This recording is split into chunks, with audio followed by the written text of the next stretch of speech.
Hey, welcome. This is Dr. John Bush for the process. That's me.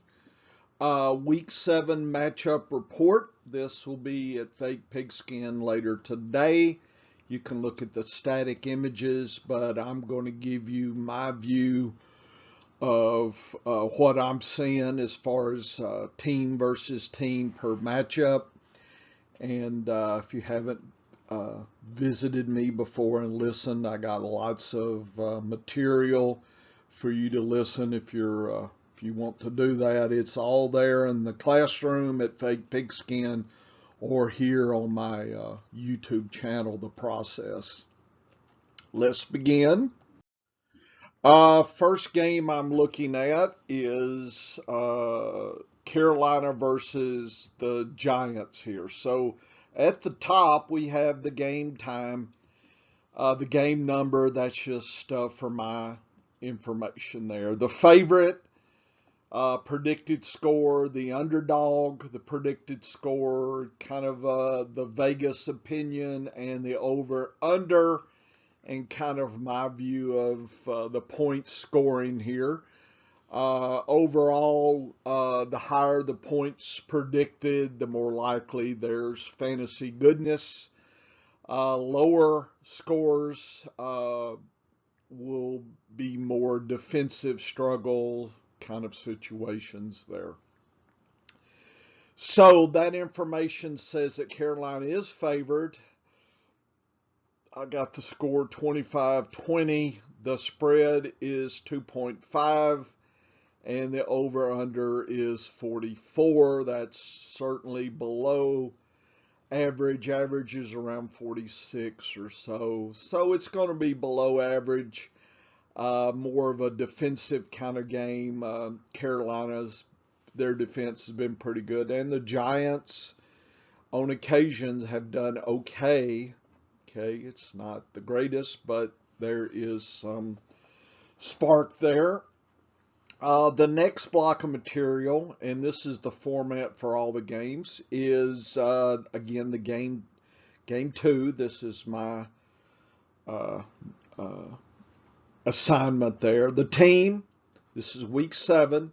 Their opponent, and I have colorized the opponent's defense listed there using bright green for easy versus deep red for hard.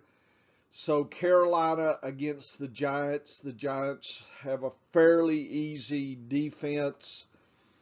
Carolina is away, so they're playing in New York. Carolina's facing an overall defense of 96 out of a 100, so pretty much one of the easiest matchups of the week. 0 would be the toughest matchups here, and I've colorized. And green is easy, and red is tough. And then I do also you see the offense at 96. There's this word DAP. That's defense against the position. And in this case, the whole offense here is 96. The New York Giants running back defense against position is 82, so that's really nice and easy. Chuba Hubbard should prosper under that scenario. Quarterback DAP is 81. Darnold should be have a strong game as well as his wide receivers. DAP at an 83. The tight end is 64. It's still above average, but not as easy. Carolina hasn't really been using its tight end too well. You definitely want to play the kicker. The defense for Carolina, 54. So if you get in a bind, they're okay. But they're not something I'm rapidly seeking here. So this stacks up that Carolina should be able to run and pass.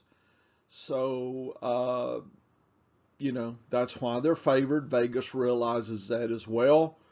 And, you know, Nothing here says that the Giants are going to have an opportunity to beat Carolina, but anything's possible, but the probabilities are probably not very good with the Giants. They're facing a below average situation, so a little bit tougher defense at a 46, so that's below average. And Booker faces one of the tough, if not the toughest, defense against the running back is a 5. So it makes sense that the Giants will be using their quarterback, who gets a 67, with their wide receiver at a 57 dap. And Ingram, the tight end, 68.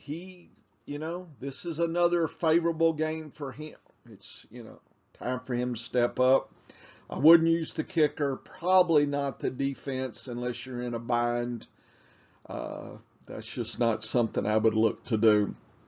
So the game figures to favor Carolina total points, and Carolina will win by running and passing. So there's really no players other than the tight end that are any danger of you should bench. The Giants, I would play Booker if I have to, but your expectations should be very low. So I could see benching him this week. I could see having to play him. So this is an unusual week.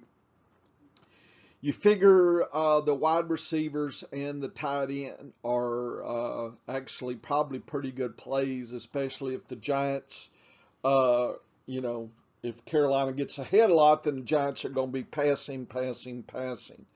So we could get some garbage time points and whatnot. So even though it's bad to win the game in the real world, fantasy-wise, there's some, pass catcher juice there, it looks to me.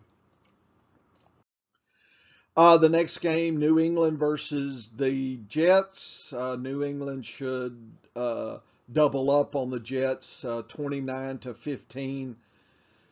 Spread is about a touchdown difference. I think it's probably higher, but the over/under is 43. So the scenario there is that New England scores and then probably puts on, throws out the anchor and slows the game down. And the Jets will be passing to try to catch up, and they'll be quite in the bind. It's a below average situation.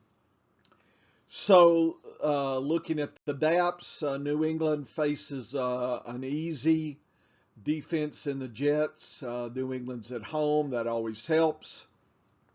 They're facing an 80 DAPs. Nice. Harris and whoever else in that platoon here, 100. So one of the easiest matchups of the week. So play Harris and potentially even others all day long. The quarterback gets an average game. The wide receivers gets a below average. And Henry and Jonnu actually each could score, but Henry's been scoring more. So I definitely would not shy away from playing either one of those. Definitely use the kicker there, and New England defense is a strong play at 118 there. So I would definitely be playing. I'm sorry, the Jets and New England. They're probably both viable, and their kickers are viable. The Jets play a tougher New England at a 58. Carter or whoever's the running backs gets an average game. The quarterback gets an average game. Tight ends, they hadn't been using them anyway, and just as well because they're figured to be shut down in this game. So it's all about Crowder and Davis. I'm assuming Belichick tries to take Davis out, so be aware. He does like to try to pick on a player and take them out. So that might actually give Crowder some juice in this game. Be aware, I understand if you got to play Davis playing, but Belichick could be taking him out, and pretty good at that over the years. Okay, moving on. Fourth game, KC over Tennessee. It's a high scoring game. In fact, it's extremely high, 56. You want to play if you got them. And maybe even some deeper players come to the top as well. So there could be some deeper plays in both teams that could be viable for this extreme bye week as well. 32-24. So it actually KC figures to win, but it could be whoever has the ball last. KC and Tennessee both face easy defenses.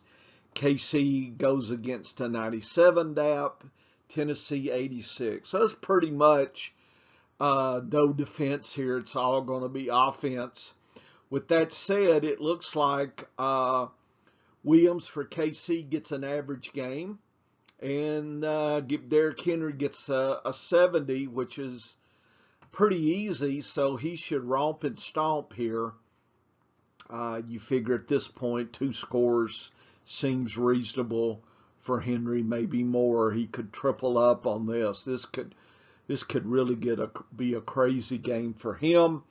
And that would be the only reason that the wide receivers and tight ends at Tennessee are not fully in play, because Henry is dominating, and that could knock KC off its game plan.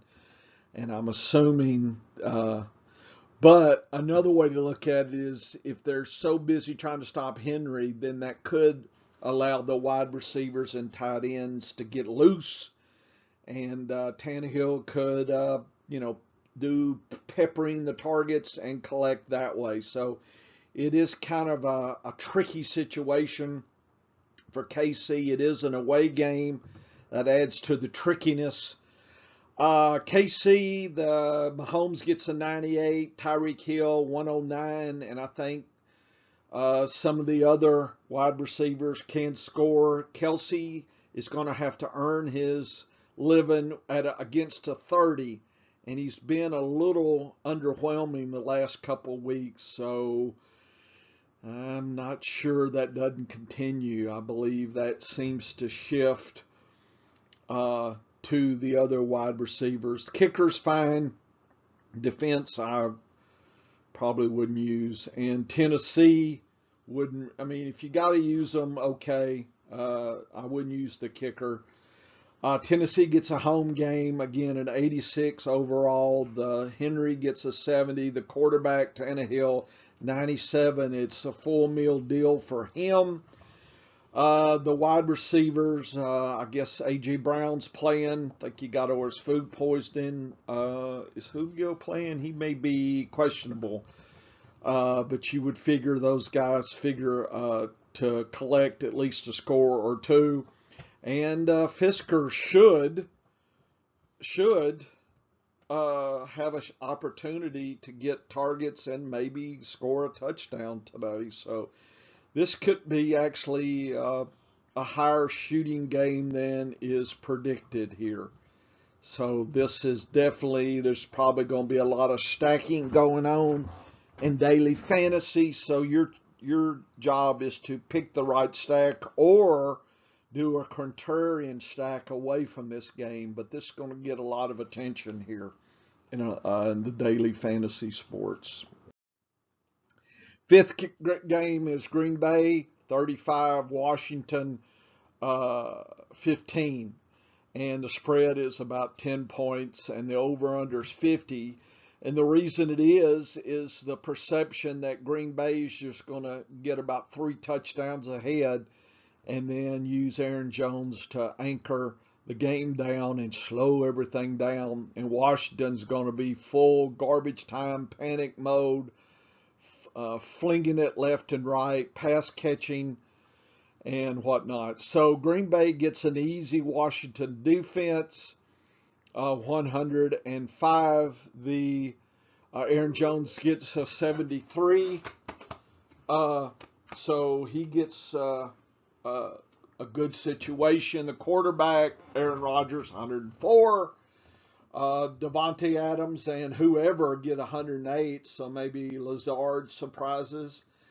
The tight ends have been weak this year. Tanyan hasn't been a thing. You definitely want to use the kicker. I would not use Green Bay defense, Washington defense, either one.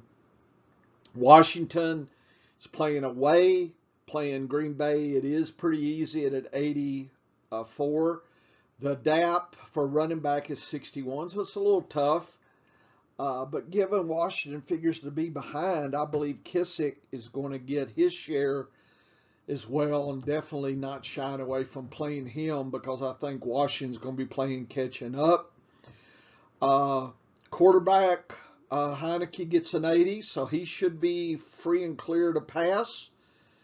And the wide receiver, McLaurin, gets 67, not bad. And Ricky Seals-Jones probably continues collecting lots of points and a score this week. Go out and get him. He figures in this game. Okie dokie. Let's continue. Game 6. Miami over Atlanta. People think Miami beats Atlanta 5 points. Spread's 2.5. Over-under's 48. So it's going to be a nice, jaunty scoring type of game. Both defenses are walkover easy. Atlanta playing an away game, though. So that's some of their underdogness. And but they're facing a 100 DAP, so it's easy. Davis and Patterson should just rock and roll against a 99. Ryan gets a 78. Ridley comes back, gets a 92. Pitts is going to have to earn his Wheaties a little bit with a 39 DAP. Definitely want to use the kicker, and defense is fine. And Miami is fine, either one against each other. It's one of those weird type situations. Miami, 93. The running back, Gaskins, and whoever gets a 99, so he should be viable. The quarterback, Tua, gets a 95, and the running backs, obviously the wide receiver, 75. Gesicki's gets an average game, so he has an opportunity to score. Probably wouldn't use the kicker, but the defense is probably fine as well. So I think this is more of a complex game than Vegas thinks, in my opinion. I think it's going to be running and passing, and I think if one team breaks away from the other, gets a couple scores ahead, then I think that shifts the other one. But predicting who that is tricky. Is tricky on the game script. I could see it going either way. So I think early on they're going to be balanced, and then later I think one team is going to be trying to catch up and is out of balance.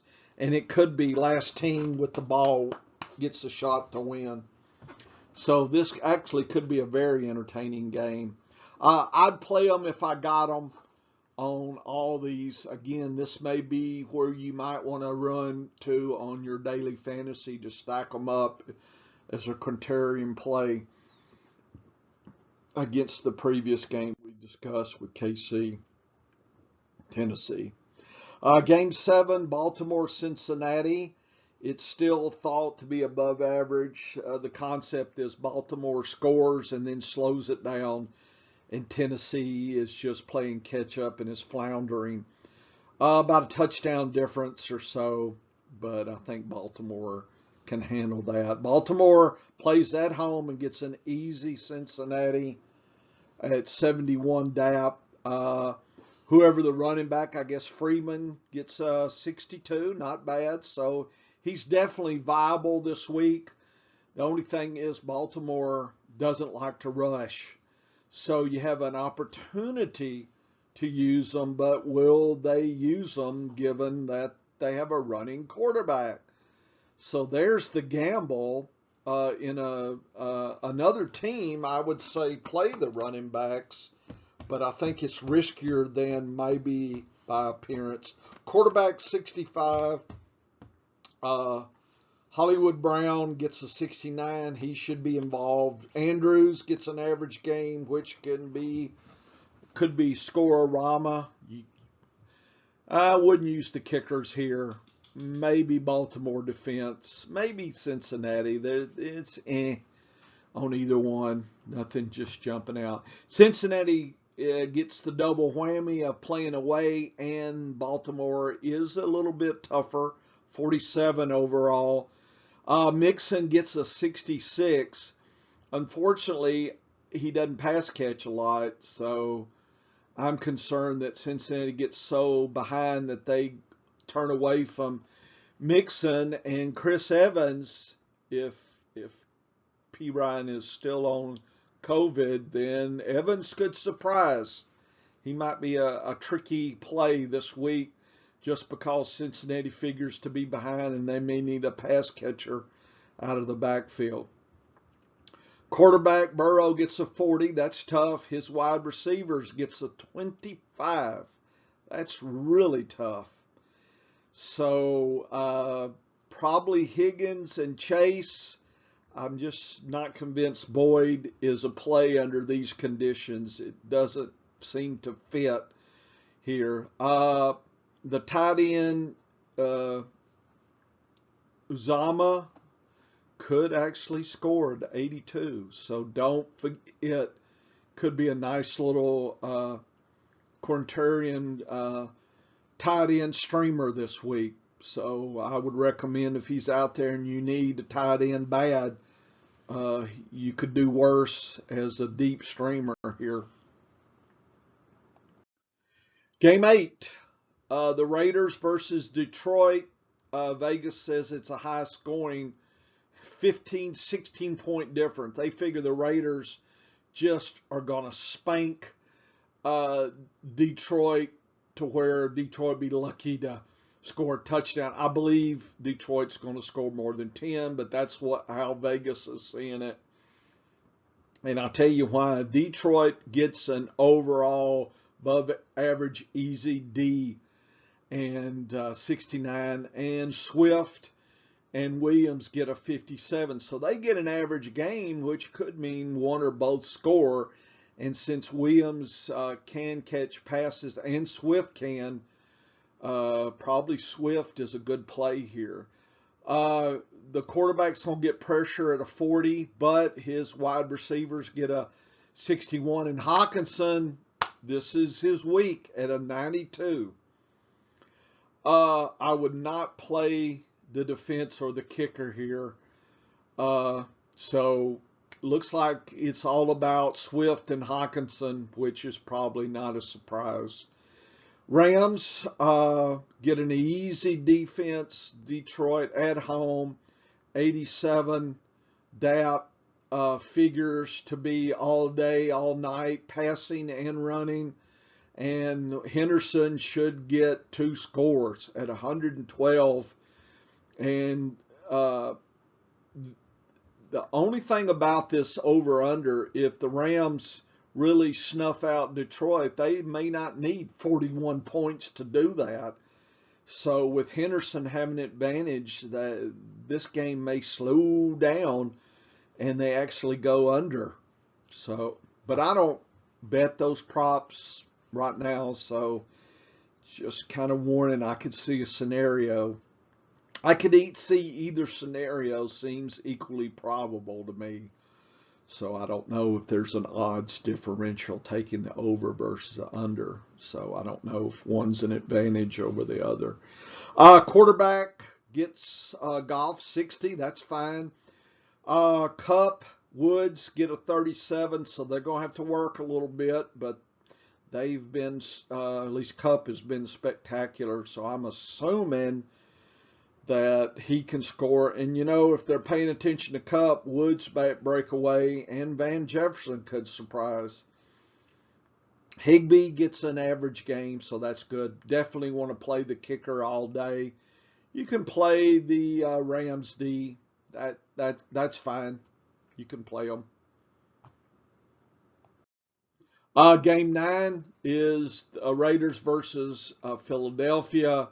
Uh, the reason the Raiders, I think, are favored, it's a home game for them. The spread says 3, so it's basically a pick 'em, and they figure that it's above average, 49, 48 and a half, whatever, 49 points.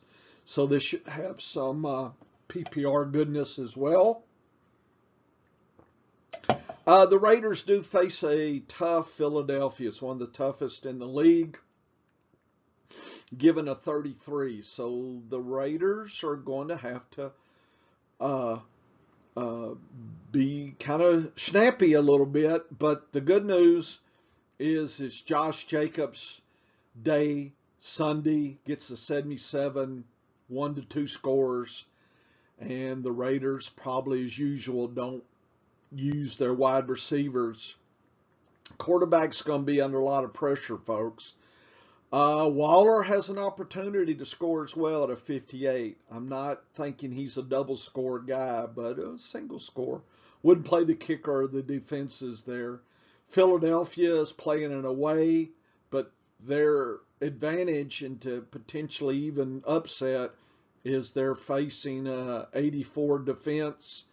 Miles Sanders could surprise folks. Go out and get him if people have dropped him. Doubt to have. 87 DAP. Hurts gets the 61. The wide receivers an average game. And Goddard 97. Goddard scores once, maybe twice. It could be a good Goddard day. I could see that happening. Okay, again, it could be last team with the ball can win.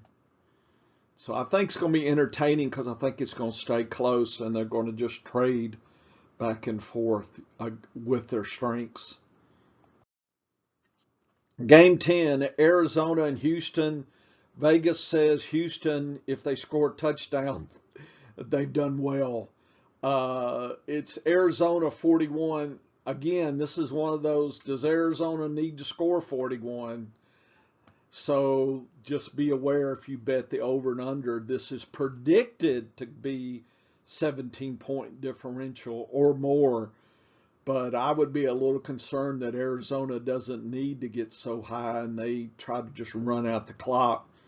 Arizona faces above average easy defense at an 83 for Houston. They do play at home as well. Arizona, Connor and Edmonds get a 61, so that's an easier game than average. Murray gets an 82. There's a lot of mouths to feed wide receivers, and there's a 40, so they do put pressure, but that's probably the Houston D hasn't faced where they got 4 viable wide receivers. Not a lot of teams have. So who is the pickup? Ertz should march down the field at 118. Goodness, this is the easiest against tight ends, folks. So Ertz should score, changing teams. Should. I could see rushing and passing, and then not needing to pass a lot. So if you're playing Goddard or one of the or two, Hopkins or Green or whoever, you hope they score early in the game because I could see later that they slow it down. Houston could be in a world of hurt, playing an away game, playing Arizona, one of the toughest defenses at a 19. Their Ingram is going to have, a 0? So he figures to struggle. David Johnson's probably going to be catching passes out of the backfield, so he would be the one. If I had to play one, given the bye week, I would lean to him slightly because of that scenario. The quarterbacks, Mills 32, that's sad, but Cooks should collect points, and maybe Nico Collins has been a thing recently, so maybe he steps up more. The tight ends I would avoid. I wouldn't play the kicker or the D there for Houston. Anyway, so that would be that.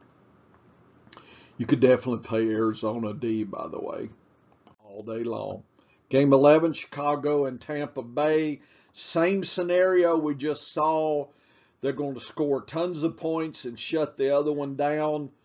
And again, does Tampa Bay need 37? I understand they can get easily 37, but do they slow it down? So if I was an over-under bettor, I would be a little worried. And the spread could be trickier than you think as well. I don't like games that are so wonky this way because, the advantage is such with Tampa Bay, they don't have to do a lot to win the game. Remember, they're not trying to beat the over-under, right? They're trying to win the game. So fantasy versus reality starts flipping here under these scenarios. Chicago does get an away game bad, but the Tampa Bay defense has been kind of slack on passing, not on rushing. So Herbert, the star last week, is got his work cut out for him at a 30. But the good news is the quarterback, I guess it's Fields, 90. And, okay, Allen Robinson and Mooney, where are you? And Cole Kmet has an opportunity as well. He's been having tons of opportunities. I just don't know what to make of not using him. I'm hoping that things turn around for him. You can almost get him for $1 on Fab. I would definitely, if you got a deep bench, stack him. You figure 1 week he's got to go off, and maybe it's the week you need to stream him. I wouldn't use the kicker or the defense there for Chicago. Tampa Bay gets a tough defense, but they play at home. That helps. Overall 37. Fournette's going to have to earn his living against 11, but he's a pass catcher, so that could work in his advantage. Brady gets a 45, which is a little bit tough. Wide receivers, Brown is out, so Godwin and Evans collect, and Gronk is not playing, so I don't know if Howard has such a stellar game, but he could be a good desperation streamer as well. I would definitely play the Tampa Bay D if you can. Not sure about the kicker, but definitely the defense. Okay. Game 12, San Francisco, Indianapolis, figures to be below average, 4.5, 5 point different. This is closer than I think Vegas thinks. I could see this being a defensive struggle, or I could see them staying within a touchdown of each other and actually going over. I think the over, you want to think, given we're fantasy players, you hope there's more action here. Indianapolis faces a tough San Francisco, not super tough, but because they only get a 59. Taylor gets a 59. He should be doing what he does, get a score. Wentz gets a 67, and his wide receivers, Hilton, Pittman, they should all do their trick. Mo Alley Cox should still have a shot at collecting points, but he's going to have to work for it. I wouldn't play the kicker or the D's for Indianapolis. Frisco gets a above average easy. They are playing at home, and they get an easy defense to play to. That's why they're favored. That's why it's seen as that kind of scenario. So the scenario is the Frisco defense shuts Indy down, and I just don't see that with Taylor being as dramatic as he is. And Wentz has been playing lights out, given what he's got, 2 bum ankles or something. So he's been pretty amazing for me to see that. San Francisco, they're going to have to fight through their running backs of 21. So Mitchell's going to have his work cut out, and I think Frisco's going to have to pass. I don't think Kittle's out or back yet, so Ross Dwelly could be a surprise streamer going against 115 DAP, and the wide receivers, Deebo Samuel, should collect multi-scores as well. So you hope Mitchell gets his early, because I think they're going to be, they're going to have to keep passing and keep Indianapolis down. I wouldn't play any of the kicker or the D's there for Frisco.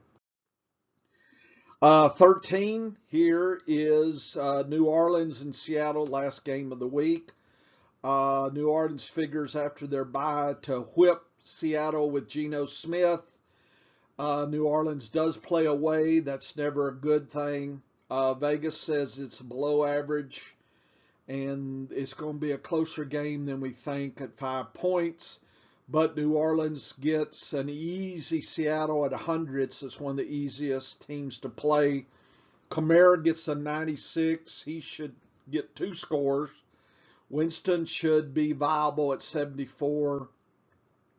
Callaway and Harris can collect, and maybe Juan Johnson, the tight end. I mean, if he's going to do something, this will be the week to do it at a 99. You definitely want to play New Orleans kicker, not the D. And Seattle gets a home game, but a tough New Orleans D. 61. If Collins is out, then whoever it is, if it's Penny, if it's DJ, Dallas, Homer, they all got a 36 to work into. They're going to struggle.